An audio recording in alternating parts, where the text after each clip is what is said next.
Okay, got it. Hello, everyone. Today we have with us Jeronimo and Ririko, who both work for VegeProject, a nonprofit based in Japan that works to increase vegan, vegetarian, and plant-based options. To start us off, we'll have Ririko weigh in on this. Could you tell us what VegeProject does in Japan? So our purpose is to increase and spread awareness of veganism and like plant-based diets and um promote more options within Japan. As of now, there aren't that many vegan people, but we hope that one day it'll be more common within Japan. And Yeah, Jeronimo. Yeah, go ahead. I'm sorry. I don't know. So Yeah. just to make it a bit more clear about what we're doing, we mainly work not with the public, with individual people, but mainly with businesses and with institutions and local governments. So it's not B2B, but mainly our targets are more institutional outreach rather than public outreach. That is the approach of VegeProject. Yeah, absolutely. That's very interesting because I see a lot of animal welfare organizations doing a lot of the individual approach where they try to try to appeal to the public to try to get more people to be vegan and vegetarian. But definitely, I think working with companies as well as the government might be a very interesting approach. I want to talk a bit about veganism, right? Do you have any idea about how many vegans there are in Japan? So I would like to take this question. So the case in Japan is that there is no trustable statistics. There have been some web surveys to try to find out the number of vegetarian vegans in Japan. We don't think they're really trustable. What we can say from our perspective is that even in those web surveys, the trend seems to be that vegan and vegetarian populations, and more than all, flexitarian, people who are like actively looking for plant-based options, it seems like it's growing. However, we don't really have any large-scale survey that has been done with a good scientific method to know what the percentage is. Web surveys say about 6%. We think that is not the reality. We think it's about 1% probably of the population that is actually vegan here in Japan. Yeah, and the next question here is for Rico. Do you think that this figure is rising in recent years, like the number of vegans? And if so, what might be some of the big reasons for it? So as we mentioned, there isn't a credible source, but we do think that there is a trend, and we're seeing a trend of more vegetarians and vegans in Japan, but especially flexitarians are on the rise. And I think probably well, for example, 10 years ago when the founder of our organization was at Kyoto University, which is where she started the organization, but she was part of the movement of adding like vegan menus to the cafeteria. And back in the days when she did that, it was like big news, but recently there are like more and more universities that are introducing like vegan options within the cafeteria. And I think it's, mostly like because due to like the rise of interest in sustainability and like animal rights throughout the world, but also in Japan as well. Mm-hmm.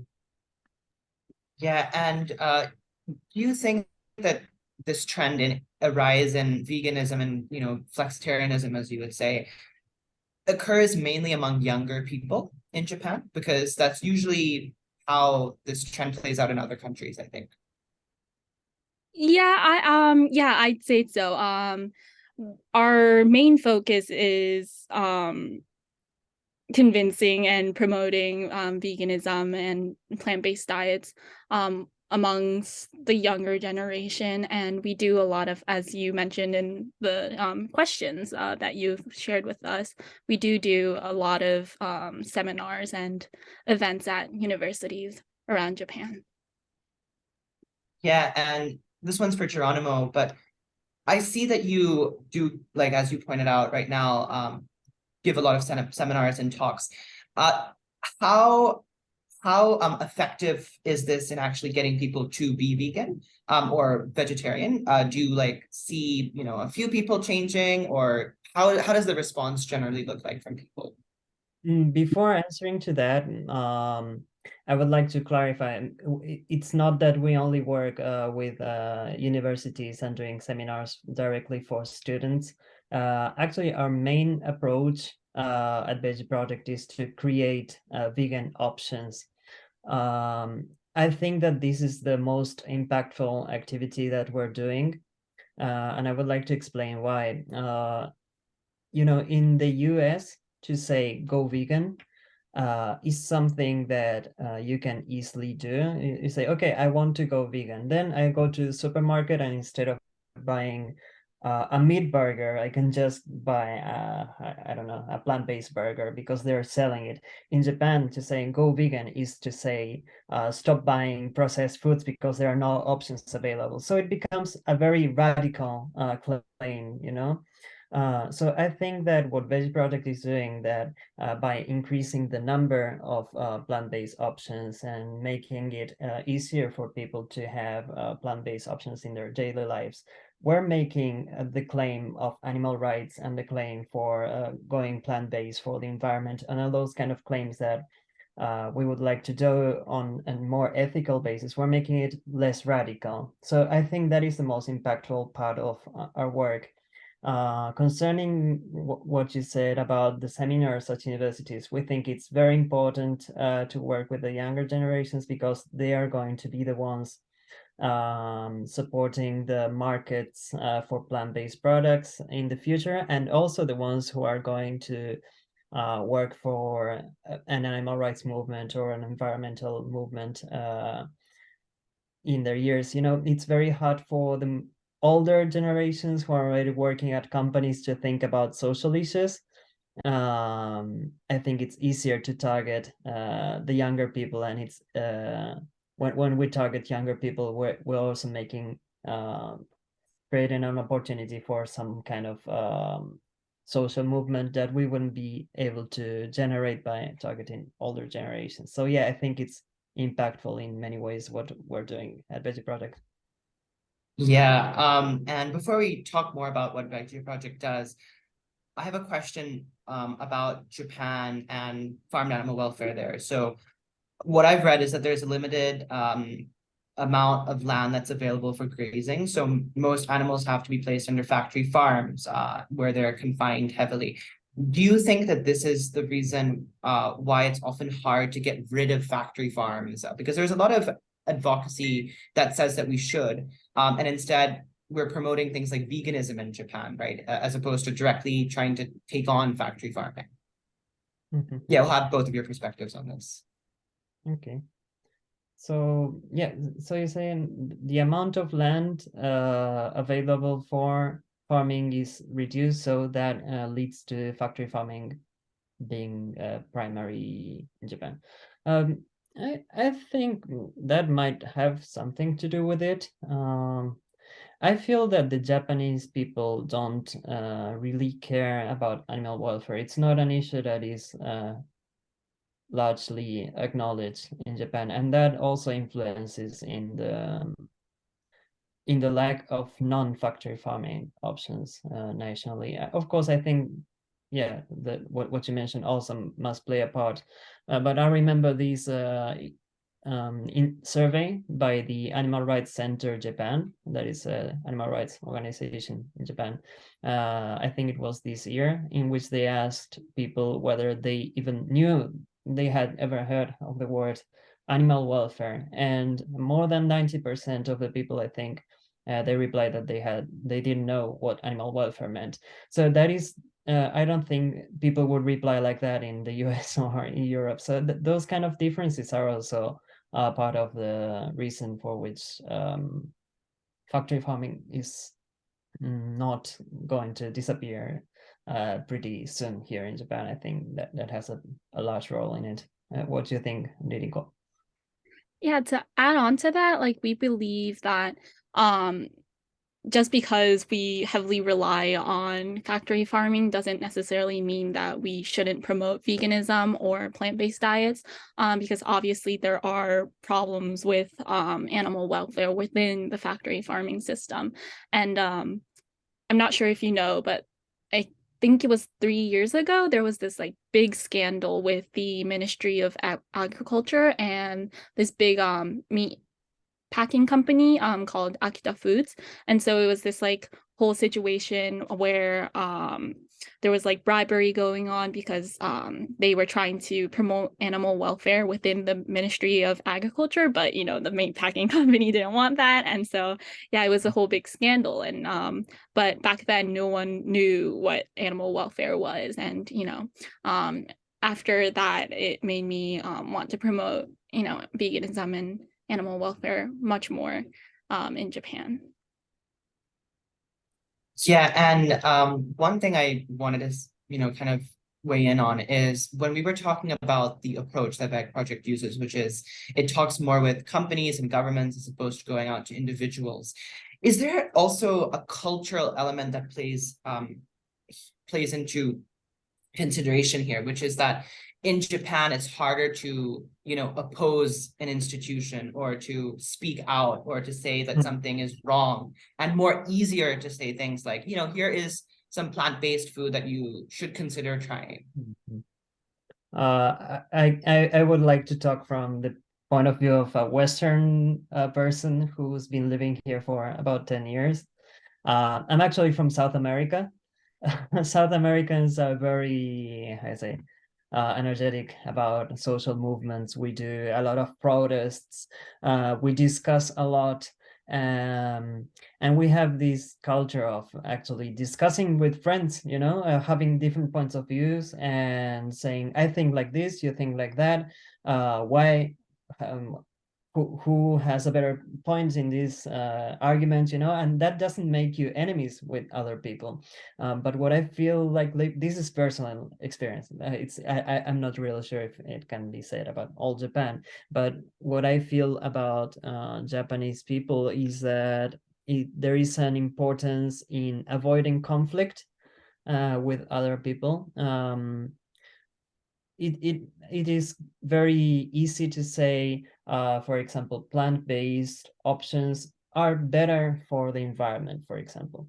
But it's very hard to say meat is bad for the environment. Stop eating meat because it's bad for the environment. It's a much bolder claim here in Japan than it is in the West or maybe in South America. I don't know about so much about Europe, but as a South American, I think it's much easier to have different points of views in other countries than in Japan. So I think that has a little bit of an impact in the ways that animal welfare or animal rights movements work here in Japan. I think that has something to do with it. What do you think about Ririko? Yeah, I totally agree with that. I actually grew up in the States my whole life, and I'm Japanese. I was born here, and then I moved to the States when I was like 6 months old. So I lived there for like 18 years, and then I came back for college. And what I realized is that Japan is such a country of like conformity, and you just need, you don't want to like stand out, and no one barely vocalizes their opinions. And I think that can be said in so many aspects of culture, but especially regarding like social issues, not just veganism, but like sexism, feminism, and all those other social problems. It's very hard to promote in Japan because you don't want to stand out. And another thing that might be a factor impacting this trend may be the fact that compared to like Western cultures, there's less meat consumption in Japan. So we were originally Buddhist. So when Buddhism was big, we didn't eat meat. So but now that, we became much more westernized, we do eat meat, but still compared to Western cultures, I think we still consume a lot less meat, and maybe that's something that might be impacting why people might think, oh, we don't really, eat meat that much, so maybe we don't really need to promote veganism as well. Yeah. Yeah, both of those takes are very interesting. And I think it's really important to acknowledge that there are differences in terms of cultural context between the West and Asia and other countries, mainly because a lot of people think that the same form of advocacy that works here applies everywhere, but that's just not true. So yeah, I want to now talk a bit about VegeProject itself. So one of the things that it's done is it's designed a very cool map that shows all the vegan restaurants in major Japanese cities. So how does this map work? How many active users are there on it? And do you think that it's important for people to have this information? Do you think it makes it easier for them to be vegan or, flexitarian or vegetarian? Okay, should I reply? Yeah, Yeah, as for absolutely. the map, we have this map. It's called VegeMap. It's mainly a paper-based map that is distributed in the cities of Tokyo and Kyoto and in the large cities of Japan. We also have the web version of VegeMap. But yeah, our main focus has been on the paper-based version of it. As for the number of users, for the map, it's 30,000 copies we had last time. It stopped during the COVID pandemic because there was just too little people on the streets, but we're going to restart this project this year. So what was the question? Oh, the kind of impact that it had. It's mainly addressed to foreign travelers who are coming to Japan. I think the most easier to understand impact of the map would be that these people could have a nice stay in Japan and to consider that Japan is actually not so bad for vegan travelers because there are many options in this, mainly in big cities there are many options for vegans and vegetarians. But I think like the larger impact it's in connection with what VegeProject is always trying to do, that is to promote plant-based options coming out for even also for like locals. When we promote plant-based options, we promote the creation of new vegan menus, because people can eat things that are accidentally vegan. For example, I don't know, noodles. They're accidentally vegan, but it's better if they support people who are actively doing plant-based options and creating menus for vegan populations. So by sending clients to those kind of stores, I think we have a moderate impact on the market. And I think that is kind of the most important thing of VegeMap as a project. That is my point of view. I would like to listen to Ririko's point of view as well.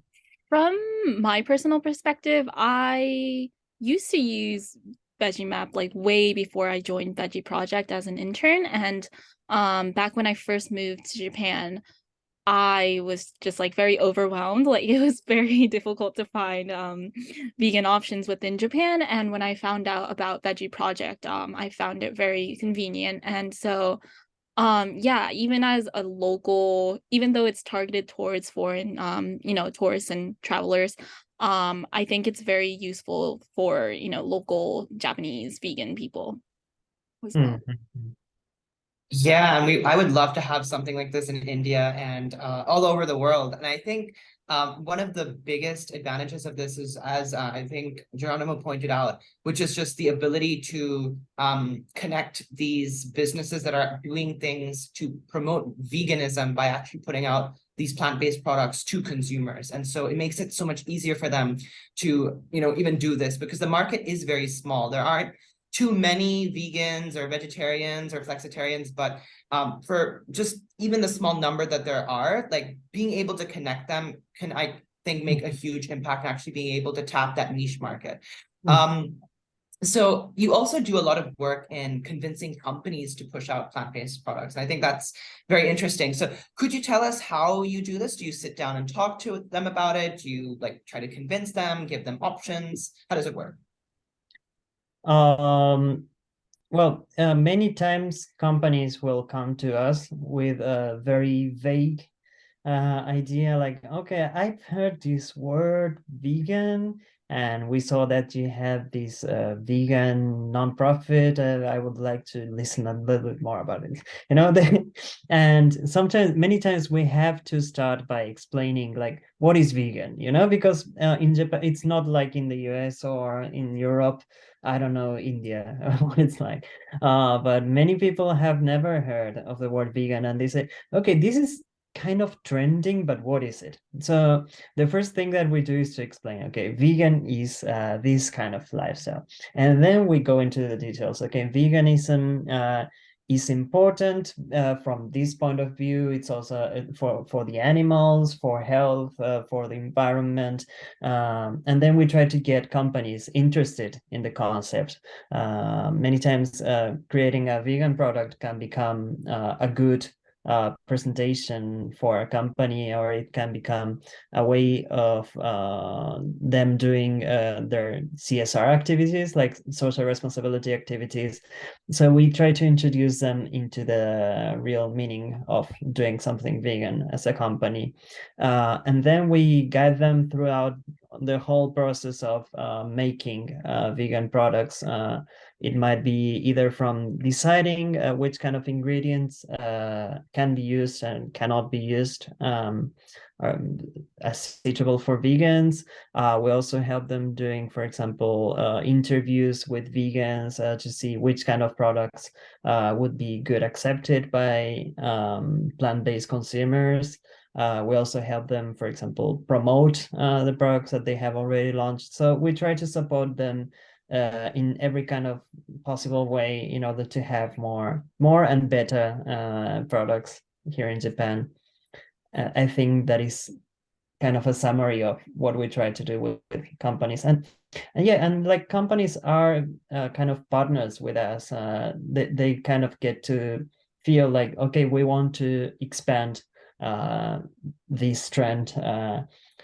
We want to expand it as a culture. They want to expand it as a market. There is no conflict of interest there. We try to work together with companies, and not also companies, but also like local governments, institutions like universities and that. So yeah, it's kind of, we try to help them in every possible way. Yeah, Ririko. Personally, I'm not too knowledgeable about the situation regarding the how we promote with companies because I do a different type of work within VegeProject. But one thing I noticed recently was when I was at an event, this food fair last month, there were a lot of companies that approached us saying that we find it hard to promote veganism and create plant-based options because of the lack of, the target population. And so we try to promote how, promoting veganism isn't about the economical benefits or like the capitalistic, benefits that a company can make from the products, but the fact that, these animals are being neglected or the impact on the environment, and we try to promote that side of veganism to the companies. Yeah, we do both things. Like for companies, having social responsibility is also something important, but also being able to sell. So we also help them market their products. Yeah, and I wanted to ask about whether there were any examples of like companies that did adopt these plant-based options in Japan. Yeah, there are many. We actually work together with around 300 companies, not including those in VegeMap, just consulting and other related activities. There are many companies. We have I don't know. Recently, we can find many products that we have taken part of in the supermarkets or convenience stores. There are all kind of products, mainly food, but also cosmetics, because we also check for animal testing as well as animal ingredients. I don't know, Ririko-san, any product that you particularly like from VegeProject? What I've noticed recently is that there are like a lot more. I feel like back in the days there used to be more local companies and like smaller companies, but now there's this big dairy product company called they make drinks, but it's called Morinaga, and they've recently released this plant-based soy latte, which I've been drinking a lot recently. And yeah, I feel like there are a lot more impactful companies, very well-known companies within Japan that are trying to promote veganism and plant-based options. Yeah, and one of the things that I found very interesting was that part of like convincing companies is also telling them that this is good for CSR, right? And that this is an ethical thing to do for the environment, for animals. So has VegeProject ever done stuff like try to convince companies to go cage-free, or you know, adopt more humane methods of, you know, production when it comes to like, you know, livestock, and not gone just to like plant-based? Our approach is to create vegan options. We don't work with directly promoting animal welfare. We think that there is no animal welfare without plant-based products either, because if you want to feed everyone on meat, it's just too many people trying to eat animals, and that also leads to factory farming, I think. We're a vegan organization, we're not an animal welfare organization. So yeah, that is why we don't actually promote cage-free products or other kinds of meats. We promote alternatives, plant-based alternatives.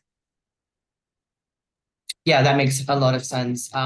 I also wanted to talk a little bit about some of the other work you do, which has to do with vegan or cruelty-free labels. So my question here is, do you think that it would be a good idea for governments to also start issuing these labels? Because in India, it's very easy for me to just check if something is vegetarian or vegan, which is they have like a green like dot, and I'm like, okay, let me like buy this. But is that more difficult in Japan? And I ask this because a lot of people have different definitions for what vegetarian is, what cruelty-free is. Like some people include eggs, some people include you know, some forms of meat. So how does that really work in Japan? We don't have like a government official definition. We have a government regulated label that came out last year. I don't think there is any company using it yet, but it came out. It didn't have much of an impact. We also think that the standards of the level that came, we work with level before that, but we kind of think that it turned a bit strange in its definitions. It doesn't pay much attention to ingredients. It pays more attention to contaminants, which doesn't make sense from an ethical point of view. We try to reduce our direct consumption of animals to not to be part of that. Cross-contamination has to do more with allergies, so it doesn't make much sense. So yeah, from the impact that it's not having, and also from the point of view of the definitions, we would have liked it to be a better mark that is government regulated. But anyways, we support anything that would help the creation of more plant-based options.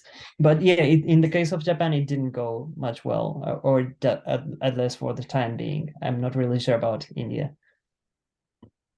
I would really like to know what it's like in India as well. I've heard a little bit about it, but I'm not really acknowledged. Yeah, no, absolutely. So in India, so there are, I believe, two labels that they do. So there's a green dot that shows that it's vegetarian, but vegetarian does not include eggs for us. There's nothing that Mm. shows that something is completely vegan. Oh, okay. So we don't have like a separate label for that. And if anything contains eggs or meat, it's called non-vegetarian. So Mm. that's how the labeling system works. And I would say that one of the advantages with like at least our definition of vegetarianism is that at least it doesn't contain eggs. And I know that the egg industry is one of the most Mm. cruel forms of you know, I guess you know, in terms of animal welfare at least. So I'm just happy that that definition is not part of vegetarianism. But I'm sure that like in some other countries, people are confused and they're like, oh, fish are vegetarian. So yeah. Oh. Mm. So I wanted to ask this next question, and Ririko, feel free to weigh in on this, which is that a lot of what VegeProject does is it promotes plant-based options. So are these plant-based options more expensive than, let's say, their conventional meat alternatives? In terms of expenses, I find it not just like the financial expenses, but I feel like the time it takes to, you know, go to a certain supermarket to buy the products, is an expense as well. So in terms of like where you're living, like if you're in Tokyo, it's much easier to find more vegan options. But say if you're in like the more rural areas, maybe it might be much more difficult to find the vegan options. And from my personal perspective, I do find it a little more like financially demanding to be vegan in Japan. For per se, like when I'm at my university's cafeteria, the vegan curry is much more expensive than the normal Japanese curry that they offer. So I think it depends on your lifestyle and where you live and what you eat and what you do. But yeah, that's what my take on this question. Yeah, and Jeronimo? I like to spend little money on food, so I live very cheap. But yeah, I don't know, like sometimes when I want to buy vegan cheese, for example, I buy cheese that has been imported from abroad, so it's kind of expensive. But mainly I live on vegetables and beans and rice, so it's not that I'm spending so much money on food. I agree with Ririko that sometimes it's weird because it shouldn't be more expensive. But sometimes when eating out, just because they removed the meat from a menu, they will charge you an extra, and then that is really strange. But but it might happen sometimes. But I don't think it's necessarily expensive to be vegan here.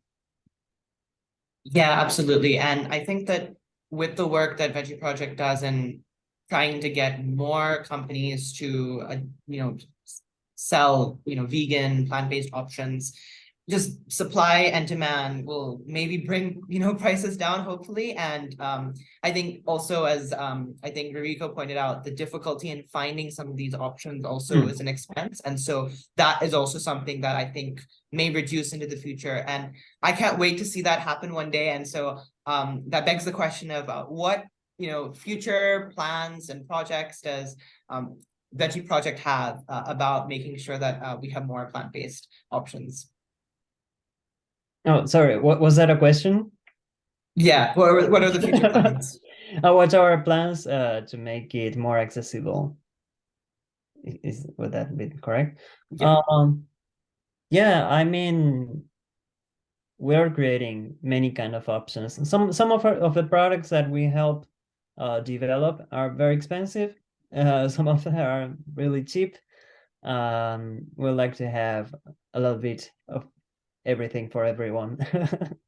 So yeah, and many of the products that we have developed, for example, I don't know, a few days ago I bought this I say bolognese sauce, meat sauce.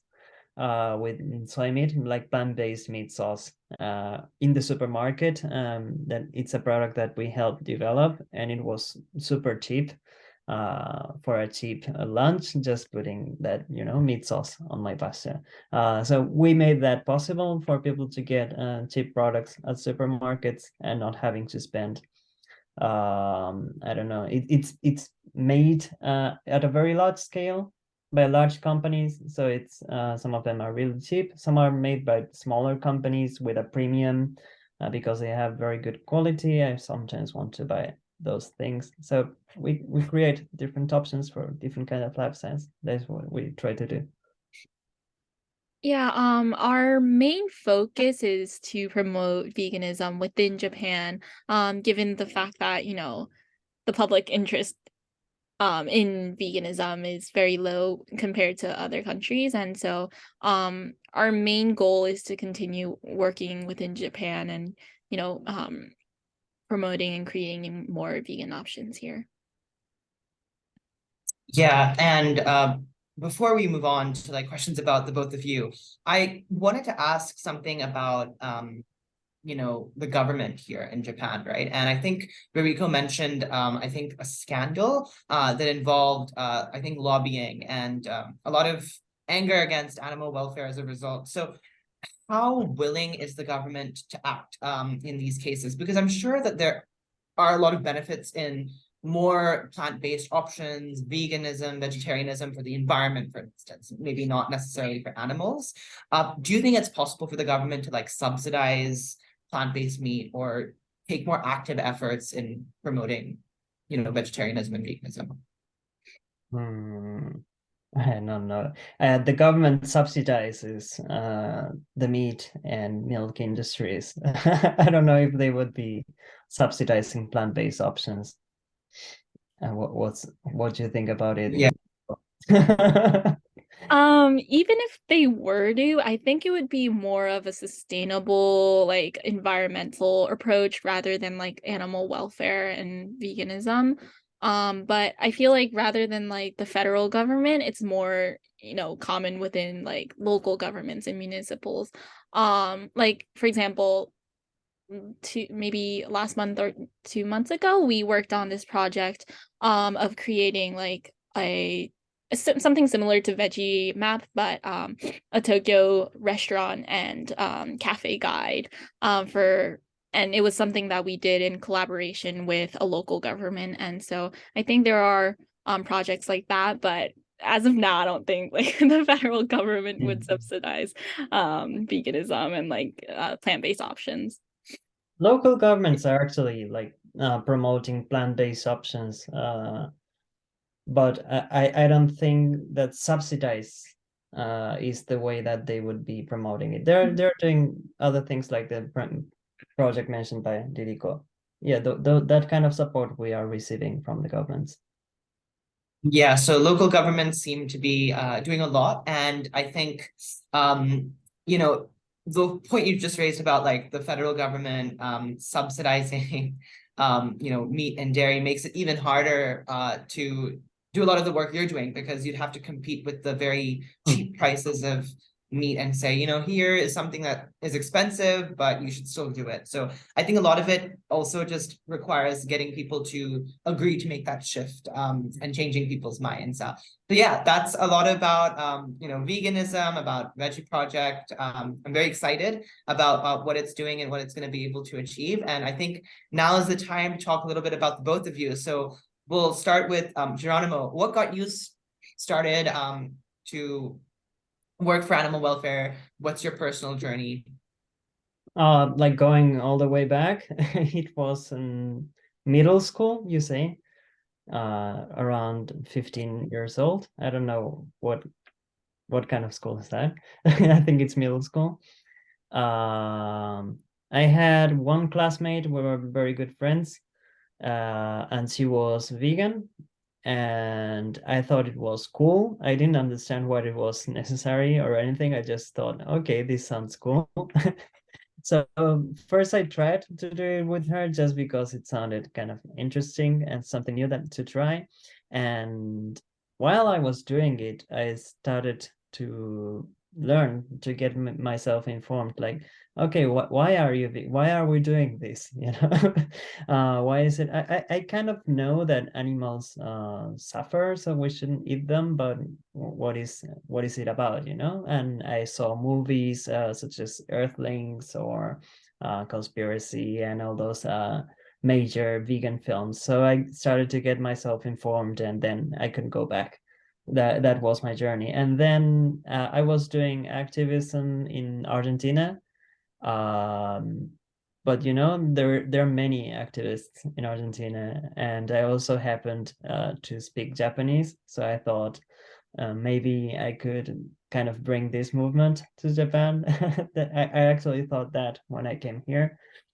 So yeah, when I found other people working, like the people in VegeProject, I was really happy to be able to join and to get this movement started here as well. That was my story. As for me, I've always wanted to work with animals in the future. Like I've always loved animals, and my dream job was to become a zookeeper. Which now I would never, but when I was in like middle school, there was this particular zoo that I wanted to work at because I found like all the animals there very fascinating. But I had the chance to, the zoo is built next to Japan's tallest building called Abe no Harukasu in Osaka. And so I had the chance to go to the top floor of that building and look down on the zoo. And when I looked down, it was like the smallest area ever.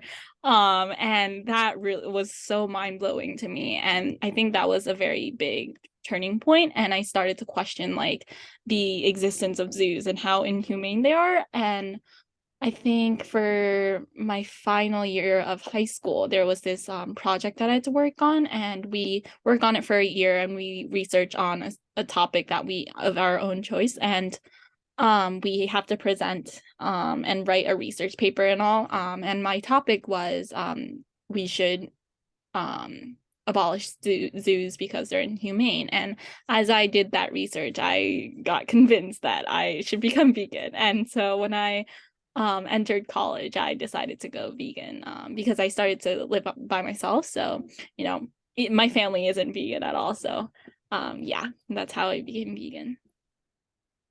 Yeah, I love both of those stories. They're very interesting. And I guess now is more of a, question about what has been both of your biggest learning in the animal welfare space ever since you've joined VegeProject that you'd like to share. And by that, I mean, my learning is that I think it's incredibly difficult to convince people to care about animal welfare. I've tried convincing people, but it just seemed very difficult. And I didn't realize that until I tried. So I guess what is your guys' biggest learning?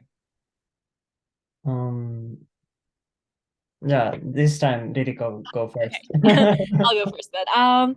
I've only joined like 2 months ago, so there's not much that I can say. But one thing I've noticed is the amount of vegan options there actually are. Before I joined VegeProject, all I had was the VegeMap and like Google, and that's how I searched, you know, vegan options in Japan. But after joining VegeProject and finding out that there's so many companies willing to work with us, you know, it was eye-opening. But at the same time, like if you don't know these options, if you're not in VegeProject, then what's the point, is what I thought when I first found out about that. So I think our main goal after this is to try to promote and, you know, actually put these products on the shelves of, you know, grocery stores and other stores available. Yeah, in my case, like the most largest discovery I had since I joined this organization is that just like, you know, 2 or 3 people can have huge impact. I think that's my largest discovery in this organization. Like I mentioned, like we're working with 300 companies, but we've always been working like I actually always worked as a volunteer. We only had one full-time member for a long time. Now it's two full-time members of it. It's a very, very small, okay, we have three now, and it's going to be four in a couple of months. But it's always been a very small organization of incredibly committed people that have had like this huge impact in the whole country. So I think we shouldn't underestimate the work that you can do as an individual if you want if you want it. I think that's my largest discovery working in this organization. Yeah, and before we wrap up, is there anything that I haven't asked you that you wish you've been asked? Any thoughts and things you haven't covered? Oh, not sure. Ririko? Let me think.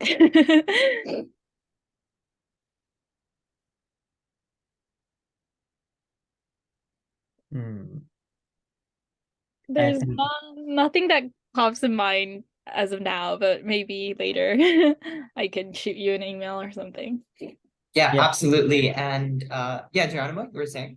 No, it's been a good interview. Oh no, thank you so much.